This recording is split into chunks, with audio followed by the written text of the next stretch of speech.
How many folks is it your first time at the Startup Mountain Summit? Raise your Thank you so much for being here at the Startup Mountain Summits. This is our biggest event of the year, and we love having you here.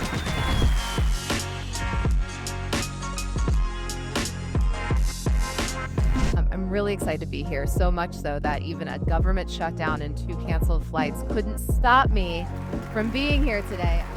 I think it's important to never relax and, more importantly, understand what your limitations are. Don't take on too much for yourself. Step back, allow people to help you, hire good people around you, and most of all, just make sure your employees know that you care about them. big round of applause for Dave Hatley.